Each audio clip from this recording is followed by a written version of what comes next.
नमस्कार दोस्तों, स्वागत है आप सभी का। आज हम लोग सीटेट के हुए एग्जाम के आंसर की देखने वाले हैं। तो जिन दोस्तों ने अभी तक हमारा चैनल सब्सक्राइब नहीं करा, सब्सक्राइब कर लें और बेल आइकन को दबा दें, जिससे आगने आगने वाली अपडेट आपको मिल सके। तो जल्दी जल्दी हम लोग क्वेश्चन देखते हैं। सबसे पहला क्वेश्चन हमारा, किंडरगार्टन विधि का प्रतिपादन किसने किया था? तो दोस्तों, किंडरगार्टन विधि का प्रतिपादन फ्रोबेल ने किया था। अगर आपने नहीं पढ़ा अभी तक तो पढ़ लीजिए, आपके आने वाले एग्जाम में आ सकता है, क्योंकि ये आपकी बार के एग्जाम में आया था और काफ़ी इंपॉर्टेंट क्वेश्चन है, हर बार आता है। किंडरगार्टन विधि क्या है? वो छोटे बच्चों को पढ़ाने की एक विधि है जिसमें बच्चों को खिला खिला के बढ़ाया जाता है। तो इसका किसने किया था? वो किया था फ्रोबेल महोदय ने। आगे देखते हैं। हाँ, उसका अर्थ भी देख लीजिए। किंडरगार्टन का अर्थ होता है बच्चों का उद्यान। आगे देखते हैं। दूसरा क्वेश्चन है, संकल्पनात्मक परामर्श के जन्मदाता कौन थे? तो वो थे थॉर्न। तो ये क्वेश्चन काफ़ी इंपॉर्टेंट है कि संकल्पनात्मक परामर्श के जन्मदाता एफ.सी. थॉर्न थे। पूरा नाम आप देख लीजिए। इस प्रकार के परामर्श में परामर्शदाता ना तो अधिक सक्रिय होता है, ना ही अधिक निष्क्रिय होता है। जो भी परामर्श देता है वो बहुत ज़्यादा ना ही सक्रिय अवस्था में, ना निष्क्रिय अवस्था में, मतलब बीच की। आगे देखते हैं। छात्र में अवांछित व्यवहार के संशोधन हेतु सबसे प्रभावशाली विधि है। तो कौन सी सबसे प्रभावशाली विधि है? अवांछित व्यवहार। अवांछित व्यवहार ऐसा व्यवहार जो हम लोग उनसे एक्सपेक्ट ना करें कि बच्चे ऐसा करेंगे।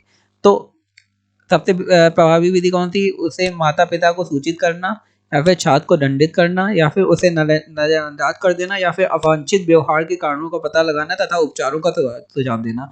अब जो भी बच्चे सिंपल सा लॉजिक रखते हैं तो वो बता देंगे कि चौथा आंसर सही है। अब कुछ क्वेश्चन रिटन में आते हैं, टफ होते हैं, कुछ क्वेश्चन होते हैं जो बेसिक लॉजिक के ऊपर आते हैं, जो आप खाली उसे देख के ही सॉल्व कर देंगे। तो ये बेसिक लॉजिक के ऊपर क्वेश्चन है कि अवांछित व्यवहार के कारणों का पता लगाना तथा उपचारों का सुझाव देना। मतलब बच्चों को डांटेंगे मारेंगे तो बिल्कुल वैसे भी नहीं, तो ये सब हटा देंगे। ठीक है, आगे देखते हैं। डिसलेक्सिया संबंधित है। अच्छा, अलग अलग बीमारी से संबंधित क्वेश्चन आते हैं। डिसलेक्सिया उसमें से एक है। तो डिसलेक्सिया जहाँ पे आ जाए तो वहाँ पे आप समझ जाइए कि लेखन संबंधी है। तो यहाँ पे ए वाला आंसर सही हो जाएगा। यहाँ पे जरूर बी है, इसे काट देते हैं। यहाँ पे ए वाला आंसर सही हो जाएगा कि डिसलेक्सिया जो है वो लेखन संबंधी। इसके अलावा डिस्ग्राफिया है। ओके, सॉरी, ये पढ़ने संबंधी है। डिसलेक्सिया और डिस्ग्राफिया जो है वो लेखन संबंधी है। तो थोड़ी सी चूक हो गई थी, उसके लिए माफ़ी। उसके बाद गणितीय कौशल संबंधी समस्या जो है, उसके अलावा वाक क्षमता संबंधी समस्याएं हैं, वो सब मतलब काफ़ी सारी प्रकार की समस्याएं होती हैं। तो समस्या डिस्मॉर्फिया, डिस्प्रैक्सिया पढ़ने संबंधी है। समस्या डिसलेक्सिया गणितीय कौशल संबंधी है। संबंधित समस्या डिस्कैल्कुलिया मौखिक रूप से सीखने की अक्षमता है। तो इसमें अलग अलग हैं। आगे देखते हैं। ब्रेल लिपि एवं टेप रिकॉर्डिंग किसके लिए शैक्षिक प्रावधान के रूप में प्रयोग की जाती है? अब ब्रेल लिपि आपको पता है कि हाथों से छू छू के पढ़ना, समझना कि कौन सा अक्षर बना है, या फिर टेप रिकॉर्डिंग मतलब सुनना। तो ये किन तरीके के बच्चों को के लिए करी जाती है? अब जाहिर सी बात है, अगर यहाँ पे टेप रिकॉर्डिंग की बात करी गई, इसका मतलब बच्चे को सुनाई तो पड़ रहा है। और ब्रेल लिपि की बात करी गई, मतलब हाथ से छू के किसी अक्षर को टटोल रहा है, इसका मतलब उसे दिखाई नहीं दे रहा है। तो कौन सा हो जाएगा? दृष्टिबाधित। अगर आप थोड़ा भी लॉजिक लगाएंगे टेप रिकॉर्डिंग और ब्रेल लिपि से संबंधित, तो आपको आंसर पता चल जाएगा क्या है कि दृष्टिबाधित। तो उसमें ब्रेल लिपि का यूज करता है, मतलब हाथ से छू के अक्षर का पता लगाना, और टेप रिकॉर्डिंग का। इसके अलावा एक क्वेश्चन है, निम्न में से कौन सा परामर्श का एक तत्व नहीं है? जो परामर्श देते हैं उसका एक तत्व कौन सा नहीं है?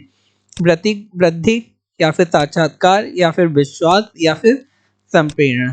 अच्छा, जो साक्षात्कार होता है, अब जब आप किसी का साक्षात्कार इंटरव्यू लेते हैं तो उससे बात भी करते हैं, परामर्श भी देते हैं, तो ये तो बिल्कुल होना ही चाहिए। इसके अलावा विश्वास है, विश्वास भी परामर्श का है। विश्वास नहीं होगा तो परामर्श कहाँ से होगा? और संप्रेषण, संप्रेषण माने अपनी बात दूसरे की ओर कहना, दूसरों को बताना। तो ये भी एक परामर्श का एक जरिया हो गया। कौन सा नहीं है? वो है वृत्तिक वृद्धि। ठीक है, आगे देखते हैं। CWSN का अर्थ क्या होता है? तो CWSN का तात्पर्य है चिल्ड्रन विद स्पेशल नीड, अर्थात विशिष्ट आवश्यकता वाले बच्चे। अच्छा, ये बार बार आपने सुना होगा विशिष्ट आवश्यकता वाले बच्चे कौन होते हैं, लेकिन CWSN कभी नहीं सुना होगा। तो आज ये क्वेश्चन आया है तो इसके बारे में मैं बता देता हूँ। ध्यान रखिए, चिल्ड्रन विद स्पेशल नीड, इसका एक फुल फॉर्म हो गया। तो ऐसे बच्चे जिनकी ज़रूरतें हैं कुछ बाकी बच्चों से अलग, तो उन्हें स्पेशल नीड वाले बच्चे कहेंगे। कि मान लो किसी को नहीं दिखता है या फिर कोई बोल नहीं पाता है या फिर कोई सुन नहीं पाता, तो उन्हीं को कहते हैं विशिष्ट आवश्यकता वाले बच्चे। और उन्हें एक तरीके और है बोलने का कि गॉड गिफ्टेड बच्चे, तो उन्हें ये भी इस नाम से एक ऐसा नाम लेंगे जो पॉजिटिव हो बच्चों के लिए, तो उन्हें गॉड गिफ्टेड बच्चे भी कहा जाता है। तो अगर आपके में आ जाए तो आप लिख के आएंगे आगे। तो दोस्तों अगर आपको हमारा ये वीडियो अच्छा लगा तो हमारे चैनल को लाइक करें, सब्सक्राइब करें, शेयर करें। आगे आने वाले वीडियो देखने के लिए बेल आइकन को जरूर दबाएं। धन्यवाद।